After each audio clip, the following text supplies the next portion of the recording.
এখন এখানে পরিমাণ মতন জল দিয়ে ভালো করে এটাকে মিশিয়ে নিব।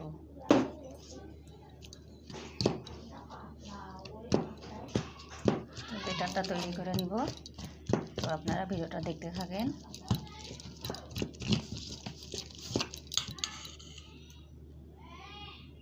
তো দেখছেন বন্ধুরা, ব্যাটারটা আমার রেডি হয়ে গেছে। এই যে এরকম করে বানাতে হবে ব্যাটারটা, বেশি পাতলা করা যাবে না। এরকম করে ব্যাটারটা রাখতে হবে। তো এখন কড়াইতে তেল বসে দিয়েছি, তেলে ভাজবো এখন। তো তেলটা আমার গরম হয়ে গেছে। এখন এক এক করে সব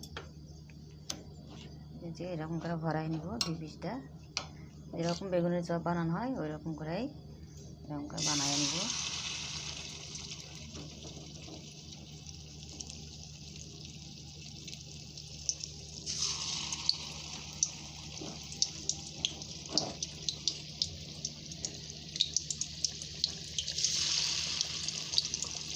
এরকম করে এক এক করে আমি এখন সবগুলোকে ভেজে নিব।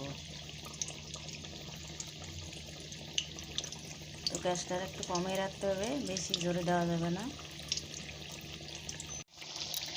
দেখছেন বন্ধুরা, চপগুলো আমার কি সুন্দর হয়েছে। যেরকম মানে বেগুনের চপ বানানো হয় ওই রকমই চপগুলো ফুলছে, দেখতে দারুণ হয়েছে। আমার তো দেখাই খেতে ইচ্ছা করছে।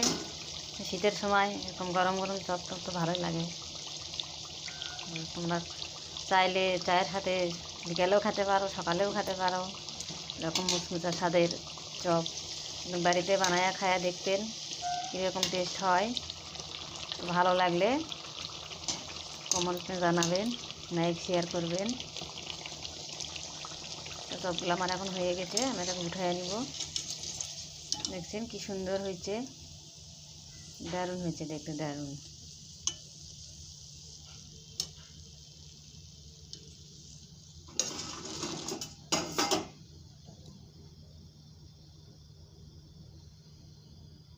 তো দেখছেন বন্ধুরা, আমার চপগুলো একে একে সব ভাজা হয়ে গেছে। দেখতে তো দারুণ হয়েছে, তো খাতেও মনে হয় দারুণ লাগবে। দেখেই তো খেতে ইচ্ছা করছে। তো কার কার খেতে ইচ্ছা করছে বন্ধুরা চলে আসেন, দেখি কেমন হলো, একটা ভাঙ্গে দেখি। ও দারুণ হয়েছে, দারুণ মচমচে, খেতেও হেভি লাগবে। দেখছেন কি সুন্দর আওয়াজ হচ্ছে, দারুণ হয়েছে।